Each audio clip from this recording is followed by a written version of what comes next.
Hello students, welcome to e-learning platform once again by Automobile Engineering Department.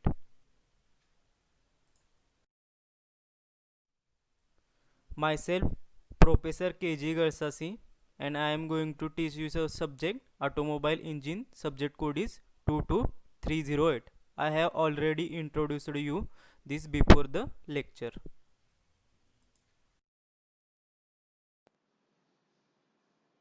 So आपण chapter number 1 बघत होतो fundamentals of IC engine आणि हा chapter number 1 चा तिसरा पार्ट आहे.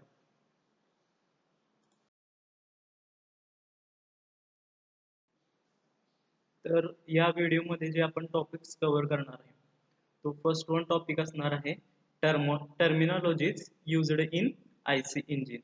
म्हणजे वेगवेगळ्या प्रकारच्या टर्मिनॉलॉजीज आपण यूज करतो, जसं की स्ट्रोक लेंथ, त्याच्यानंतर बोर, त्याच्यानंतर कॉम्प्रेशन रेशो, त्याच्यानंतर सिलेंडर व्हॉल्यूम, स्वेप्ट व्हॉल्यूम, या सगळ्या टर्मिनॉलॉजीज असणार आहेत. त्या आपण वन बाय वन बघणार आहे. आणि नेक्स्ट वन आहे ते क्लासिफिकेशन ऑफ आयसी इंजिन. म्हणजे आयसी इंजिनचं क्लासिफिकेशन कसं केलं जातं ते टोटल आपण या व्हिडिओमध्ये कव्हर करणार आहे. टर्मिनॉलॉजीज युज्ड इन आयसी इंजिन. त्याच्यामध्ये फर्स्ट वन टर्मिनॉलॉजी आहे सिलेंडर बोर, आणि ते डिनोट कसं करतात तर कॅपिटल डी या लेटरनं काय केलं जाणार आहे तर तुमचे जे सिलेंडर बोर असणार आहे ते सिलेंडर बोर डिनोट केलं जाणार आहे. आणि त्याची डेफिनेशन काय असेल किंवा ते कसं डिफाईन केलं जाणार तर the inside diameter of the cylinder is called cylinder bore. तर डेफिनेशन मध्ये तुम्हाला लक्षात येईल की inside diameter of the cylinder म्हणजे हा तुम्हाला इथं टोटल सिलेंडर दिसत आहे. तर या सिलेंडरचा जो टोटल आतला डायमीटर आहे डी त्याला म्हणायचं सिलेंडर बोर, किंवा मराठीत सांगायचं झालं तर सिलेंडरच्या आतला जो टोटल डायमीटर असणार आहे किंवा त्याला मराठीत काय म्हणता येईल किंवा त्रिज्या किंवा व्यास, तर त्याला काय म्हणायचं आपण सिलेंडर बोर. त्याच्यानंतर सेकंड वन आहे स्ट्रोक. तर तो स्ट्रोक कशाने डिनोट केला जातो तर कॅपिटल एल या लेटरनं स्ट्रोक तुमचा डिनोट केला जातो. आणि तर ते डिफाईन कसं करणार आहे the distance travelled by piston in moving from TDC to BDC. म्हणजे काय the distance travelled by the piston म्हणजे पिस्टननं डिस्टन्स ट्रॅव्हल केलेलं कुठून कुठं टीडीसी. टीडीसी म्हणजे काय टॉप डेड सेंटर आणि बीडीसी म्हणजे काय बॉटम डेड सेंटर. तर इथं फिगरमध्ये तुम्हाला दिसेल इथं टीडीसी आहे आणि खालच्या साईडला इथं बीडीसी आहे. टीडीसी म्हणजे काय टॉप डेड सेंटर आणि बीडीसी म्हणजे काय बॉटम डेड सेंटर. तर पिस्टननं टॉप डेड सेंटर पासून बॉटम डेड सेंटर कडे मूव्ह होताना जेवढं डिस्टन्स ट्रॅव्हल केलं त्या डिस्टन्सला काय म्हणायचं स्ट्रोक. इथं तुम्हाला लेफ्ट साईडला दिसत असेल की स्ट्रोक टॉप डेड सेंटर पासून बॉटम डेड सेंटर पर्यंत एवढं जे व्हर्टिकल डिस्टन्स असणार आहे त्या व्हर्टिकल डिस्टन्सला आपण काय म्हणतो स्ट्रोक म्हणतो.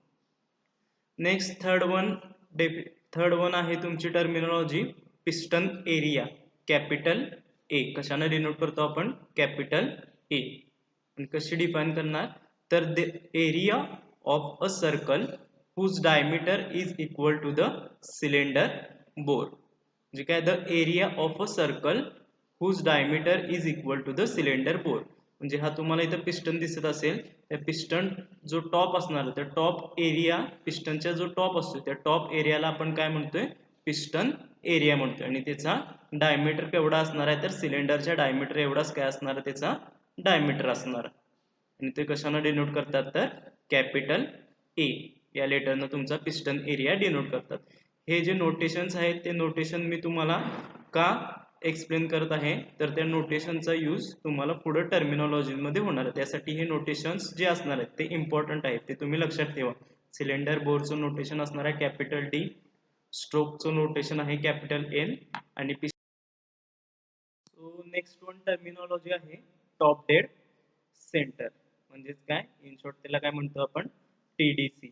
तर टीडीसी म्हणजे काय the top most position of piston towards the head of the cylinder is called top dead centre. जे काय the top most position of the piston म्हणजे पिस्टन या टोटल सिलेंडर मध्ये.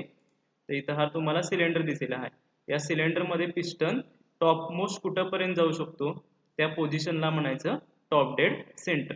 तर इथं तुम्हाला दिसत असेल हायलाइट केलेलं आहे टॉप डेड सेंटर. पिस्टन ह्याच्यावर जाऊ शकत नाही. पिस्टन एक्स्ट्रीम टॉप पोझिशनला कुठंपर्यंत जाऊ शकतो तर इथंपर्यंत जाऊ शकतो. ह्याच्यावर पिस्टन तुमचा ट्रॅव्हल होऊ शकत नाही.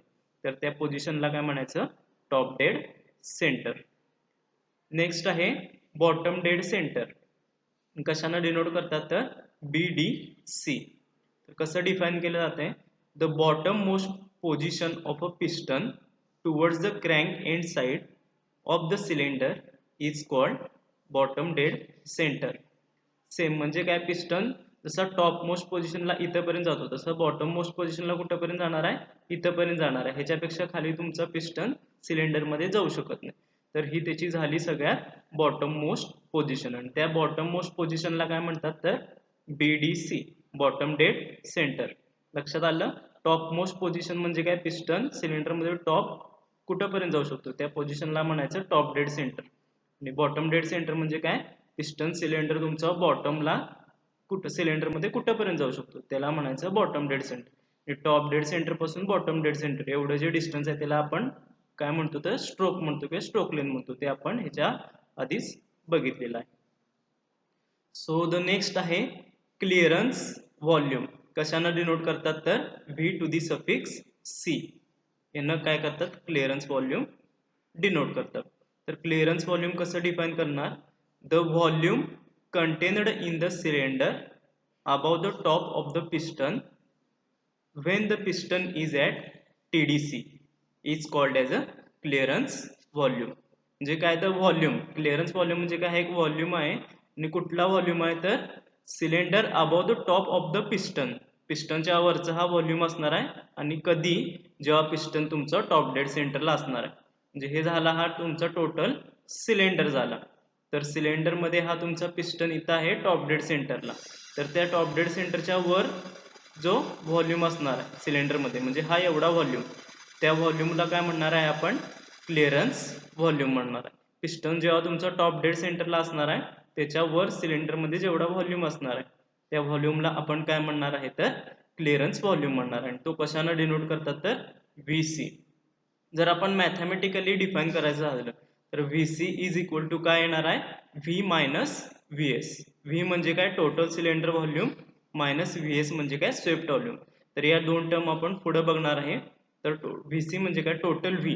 आता हे टोटल V म्हणजे काय तर टोटल हा सिलेंडरचा व्हॉल्यूम म्हणजे काय होणार आहे ते V आणि मायनस VS म्हणजे काय स्वेप्ट व्हॉल्यूम म्हणजे काय टॉप डेड सेंटर पासून बॉटम डेड सेंटर पर्यंत पिस्टनचं जेवढं व्हॉल्यूम असणार आहे आज सिलेंडरमध्ये त्याला म्हणायचं स्वेप्ट व्हॉल्यूम.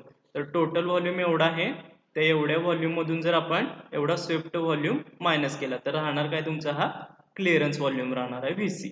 असं हे मॅथमॅटिकली काय केलेलं आहे डिनोट केलेलं आहे.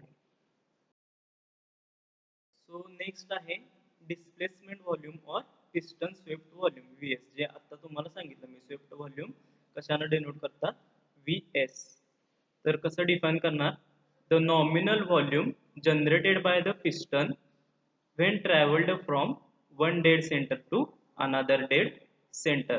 म्हणजे जो तुमचा पिस्टन असणार आहे तो पिस्टन इथं जे टॉप डेड सेंटर आहे त्या टॉप डेड सेंटर पासून इथं जो बॉटम डेड सेंटर आहे एवढं डिस्टन्स मूव्ह होताना त्यानं जेवढं व्हॉल्यूम कव्हर केला म्हणजे TDC टू BDC एवढा जो व्हॉल्यूम कव्हर केला त्या व्हॉल्यूमला आपण काय म्हणणार आहे तर डिस्प्लेसमेंट व्हॉल्यूम किंवा त्यालाच काय म्हणतात स्वेप्ट व्हॉल्यूम. जो व्हॉल्यूम कव्हर केला TDC पासून BDC त्या व्हॉल्यूमला काय म्हणणार आहे आपण पिस्टन स्वेप्ट व्हॉल्यूम किंवा डिस्प्लेसमेंट व्हॉल्यूम. तो कसा डिनोट केला जातो तर VS या सिम्बॉलनं डिनोट केला जातो. मॅथमॅटिकली डिफाईन करायचं झालं तर कसं होणार आहे VS is equal to capital A. तर कॅपिटल A म्हणजे मी तुम्हाला नोटेशन कसलं सांगितलं तर पिस्टन एरियाच इंटू कॅपिटल L म्हणजे काय स्ट्रोक.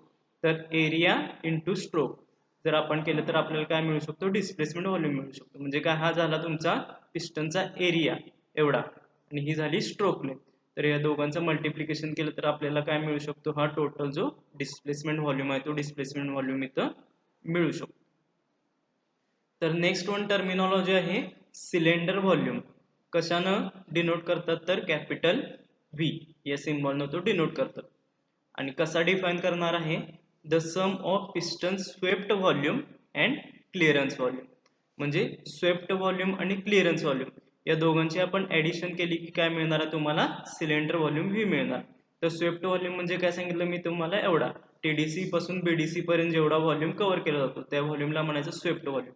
आणि क्लिअरन्स व्हॉल्यूम म्हणजे काय, तर पिस्टन टीडीसीला असताना त्याच्यावरती जो एवढा व्हॉल्यूम असणार त्याला म्हणायचं क्लिअरन्स व्हॉल्यूम. तर या दोन व्हॉल्यूमची, क्लिअरन्स व्हॉल्यूम आणि हा स्वेप्ट व्हॉल्यूम, या दोन व्हॉल्यूमची ॲडिशन केली की काय मिळणार आहे आपल्याला, जो सिलेंडरचा टोटल व्हॉल्यूम आहे तो सिलेंडरचा टोटल व्हॉल्यूम इथं मिळणार. म्हणजेच काय, V is equal to V S plus V C. Mathematically आपण हे असं लिहू शकतो.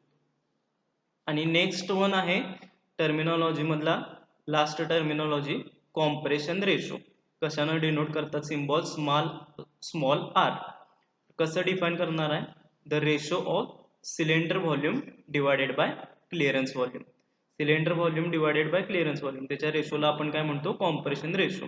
तर या कॉम्प्रेशन रेशोचा यूज नेमकं काय आहे, तर तुमचं जे फ्युएल असणार आहे, पेट्रोल असेल किंवा डिझेल असेल, ते कॉम्प्रेस किती प्रमाणात केलं जाणार आहे ते या कॉम्प्रेशन रेशोवर डिपेंड असते. आणि ते फ्युएल आपण कॉम्प्रेस का करतो, तर ते फ्युएल कॉम्प्रेस केलं नाही तर ते परफेक्टली बर्न होणार नाही. त्यासाठी आपल्याला ते फ्युएल कॉम्प्रेस करायला लागतं. आणि ते किती प्रमाणात कॉम्प्रेस करायचं हे कशावर डिपेंड असणार आहे, तर हा जो कॉम्प्रेशन रेशो आहे आर ह्याच्यावर डिपेंड असणार. आणि मॅथमॅटिकली आर डिफाईन कसं करणार आहे, V divided by V C. V म्हणजे काय, टोटल सिलेंडर व्हॉल्यूम. हा जो टोटल सिलेंडरचा व्हॉल्यूम आहे तो टोटल सिलेंडरचा volume divided by V C म्हणजे काय, क्लिअरन्स व्हॉल्यूम. हा जो क्लिअरन्स व्हॉल्यूम आहे त्या दोन्हीला आपण डिवाइड केले की काय मिळून जाईल तुम्हाला, कॉम्प्रेशन रेशोची व्हॅल्यू तिथं मिळून जाईल. तर या आपण ज्या टर्मिनॉलॉजीज आहेत त्या टर्मिनॉलॉजीज इथं कव्हर केलेल्या आहेत. या टर्मिनॉलॉजीजवर तुम्हाला 2 किंवा 4 मार्काला डेफिनेशन्स विचारू शकतात. तर नेक्स्ट वन पॉइंट आहे क्लासिफिकेशन ऑफ आयसी इंजिन. म्हणजे जे आयसी इंजिन असणार आहे ते कुठल्या कुठल्या प्रकारे क्लासिफिकेशन केलं जाते ते आता आपण बघणार आहे वन वन. तर फर्स्ट वन पॉइंट आहे कुठला, तर according to the fuel used. म्हणजे काय, according to the fuel used, engine मध्ये कुठल्या प्रकारचं फ्युएल यूज केलं जाते त्यावर इंजिनचं क्लासिफिकेशन कसं केलं जाते. तर फर्स्ट वन आहे ते पेट्रोल इंजिन. म्हणजे ज्या इंजिन मध्ये पेट्रोल हे फ्युएल यूज केलं जाते त्याला म्हणायचं पेट्रोल इंजिन. सेकंड वन आहे डिझेल इंजिन. म्हणजे ज्या इंजिन मध्ये डिझेल फ्युएल यूज केलं जाणार त्याला म्हणणार आपण डिझेल इंजिन. आणि थर्ड वन आहे गॅस इंजिन. म्हणजे जे गॅसवर चालतात, सीएनजी वगैरे किंवा या गॅसवर जे इंजिन चालतात त्याला म्हणायचं गॅस इंजिन. त्याच्यानंतर सेकंड वन क्लासिफिकेशन आहे according to the thermodynamic cycle. म्हणजे जे थर्मोडायनॅमिक सायकल असते त्या सायकलवर इंजिन कसं वर्क होते. तर त्याच्यामध्ये फर्स्ट वन टाईप आहे ऑटो सायकल इंजिन किंवा त्यालाच काय म्हणतात, कॉन्स्टंट व्हॉल्यूम सायकल इंजिन. आता हे ऑटो सायकल इंजिन आणि डिझेल सायकल इंजिन नेमकं काय असते ते आपण पुढं टॉपिकमध्ये कव्हर करणार आहे. फक्त आता लक्षात ठेवा की थर्मोडायनॅमिक सायकलवर इंजिनचं क्लासिफिकेशन केलं जाते ते कुठलं, तर first one Otto cycle engine किंवा त्यालाच काय म्हणतात, कॉन्स्टंट व्हॉल्यूम सायकल इंजिन. आणि सेकंड वन आहे ती डिझेल सायकल इंजिन किंवा त्यालाच काय म्हणतात, constant pressure cycle engine. So the classification मधला थर्ड पॉइंट आहे according to the cycle of operation. According to the cycle of operation classification दोन टाईप मध्ये केलं जाते. एक तर आहे 2 स्ट्रोक सायकल इंजिन आणि दुसरा असणार आहे 4 स्ट्रोक सायकल इंजिन. तर इंजिन मध्ये 4 स्ट्रोक असतात, सक्शन, कॉम्प्रेशन, पॉवर आणि एक्झॉस्ट. या 4 स्ट्रोकवर इंजिन वर्क होते. तर त्याच्यापैकी 2 स्ट्रोक सायकल मध्ये काय होते, तर एका वेळी 2 स्ट्रोक होतात आणि दुसऱ्या वेळी 2 स्ट्रोक होतात, त्यामुळे त्याला म्हणतात 2 स्ट्रोक सायकल इंजिन. आणि 4 स्ट्रोक सायकल इंजिन मध्ये काय होते, एक एक स्ट्रोक होते. पहिल्यांदा सक्शन होते, त्याच्यानंतर कॉम्प्रेशन होते, त्याच्यानंतर पॉवर होते आणि त्याच्यानंतर एक्झॉस्ट होते, त्यामुळे त्याला म्हणतात 4 स्ट्रोक सायकल इंजिन. तर ह्याचं जे डिटेल वर्किंग आहे ते आपण या टॉपिक मध्ये पुढे कव्हरच करणार आहे. फक्त लक्षात ठेवा की सायकल ऑफ ऑपरेशन वर इंजिनचे टाइप्स कुठले आहेत, 2 स्ट्रोक सायकल इंजिन आणि 4 stroke cycle engine. Next one आहे ते according to the method of ignition. म्हणजे जे फ्युएल असणार आहे ते इग्नाइट कसं केले जाते त्यावर 2 टाईप आहेत. फर्स्ट वन आहे स्पार्क इग्निशन इंजिन किंवा त्यालाच काय म्हणतात एसआय इंजिन किंवा त्यालाच काय म्हणतात पेट्रोल इंजिन. पेट्रोल इंजिन मध्ये काय असतो, स्पार्क प्लग असतो. तो स्पार्क प्लग काय करतो, तुमच्या पेट्रोलला बर्न करतो, तर त्याला म्हणायचं स्पार्क इग्निशन इंजिन. आणि सेकंड वन आहे ते कॉम्प्रेशन इग्निशन इंजिन किंवा त्यालाच काय म्हणतात सीआय इंजिन किंवा त्यालाच काय म्हणतात डिझेल इंजिन. म्हणजे काय डिझेल इंजिनमध्ये काय असणार आहे, स्पार्क प्लग नसतोय, तर तुमची जी एअर असते ती एअर कॉम्प्रेस केली जाते आणि त्याच्यामध्ये फ्युएल काय केलं जाते, इंजेक्ट केलं जाते. त्यामुळे त्याला म्हणतात कॉम्प्रेशन इग्निशन इंजिन. तर नेक्स्ट वन क्लासिफिकेशन आहे according to the number of cylinders. म्हणजे जे इंजिनमध्ये सिलेंडर्स असतात ते किती नंबर आहेत त्याच्यावर क्लासिफिकेशन कसं केलं जाते. तर फर्स्ट वन आहे सिंगल सिलेंडर इंजिन, म्हणजे एकच सिलेंडर असणार आहे, त्याला म्हणायचं सिंगल सिलेंडर इंजिन. हे जनरली कुठं तर टू व्हीलरमध्ये आपण यूज करतो सिंगल सिलेंडर इंजिन. आणि नेक्स्ट वन आहे ते मल्टी सिलेंडर इंजिन, म्हणजे काय 3 सिलेंडर, 4 सिलेंडर, 6 सिलेंडर, 8 सिलेंडर असे इंजिनमध्ये यूज केले जातात, त्याला म्हणायचं मल्टी सिलेंडर इंजिन. हे मल्टी सिलेंडर इंजिन जनरली आपण फोर व्हीलरमध्ये वगैरे यूज करतो. मारुती 800 मध्ये बघितलं तर इंजिनमध्ये 3 सिलेंडर असतात.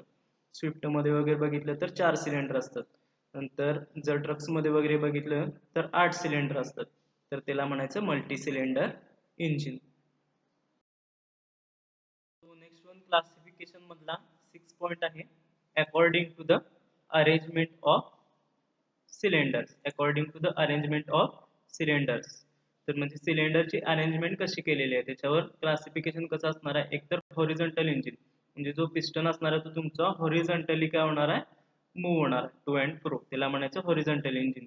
सेकंड वन आहे व्हर्टिकल इंजिन, म्हणजे काय पिस्टन तुमचा व्हर्टिकली मूव्ह होतोय, त्याला म्हणायचं व्हर्टिकल इंजिन. आणि थर्ड वन आहे व्ही इंजिन, म्हणजे काय पिस्टन जो असणार आहे तो तुमचा व्ही शेप मध्ये अप अँड डाऊन होणार आहे किंवा इन्क्लाइन मध्ये अप अँड डाऊन होणार आहे, त्याला म्हणायचं व्ही इंजिन. आणि लास्ट वन क्लासिफिकेशन आहे according to the method of cooling of cylinders. म्हणजे जे इंजिन असणार आहे ते इंजिन काय असणार आहे, कंटिन्युअसली वर्क होत असल्यामुळे हीट होते आणि ते हीट झालेलं इंजिन आपल्याला कूल करायला लागणार आहे. तर ते कूल करण्यासाठी वेगवेगळ्या प्रकारच्या कूलिंग सिस्टीम यूज केल्या जातात. त्या कूलिंग सिस्टीमवर काय केले जाते तर इंजिनचं क्लासिफिकेशन केलं जाते.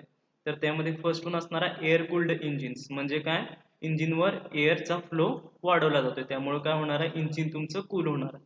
जनरली एअर कूल्ड इंजिन कुठे यूज करतात तर ज्या टू व्हीलर्स गाड्या असतात त्या टू व्हीलर्स गाड्यामध्ये आपण एअर कूल्ड इंजिन यूज करतो. आणि सेकंड वन आहे ते वॉटर कूल्ड इंजिन्स, म्हणजे काय ह्याच्यामध्ये आपण कूलंट यूज करतो. आणि हे जनरली वॉटर कूल्ड इंजिन कुठे यूज केलं जातं तर फोर व्हीलर गाड्यामध्ये यूज केलं जातं. फोर व्हीलर गाड्यामध्ये तुम्ही बघितलं असेल की आपण कूलंट भरतो गाडीमध्ये, तर ते कूलंट भरतो कशासाठी तर या कूलिंग सिस्टीमसाठी भरतो, त्याला म्हणायचं वॉटर कूल्ड इंजिन. तर इंजिनचं classification according to the cooling of cylinder कुठं कसं केलं जाणार आहे तर दोन टाईपमध्ये, एअर कूल्ड इंजिन आणि वॉटर कूल्ड इंजिन. तर हे आपण जे इंजिनचं बेसिक क्लासिफिकेशन होतं ते बेसिक क्लासिफिकेशन इथं काय केलेलं आहे, कव्हर केलेलं आहे. एक्झाममध्ये तुम्हाला बरेच वेळा 4 मार्काला हा क्वेश्चन विचारला जाऊ शकतो की क्लासिफिकेशन ऑफ आयसी इंजिन, तर तुम्हाला हे मेन्शन करता आलं पाहिजे. तर इथं हा आपला टॉपिकचा जो तिसरा पार्ट आहे तो आपण कव्हर केलेला आहे. नेक्स्ट लेक्चरमध्ये आपण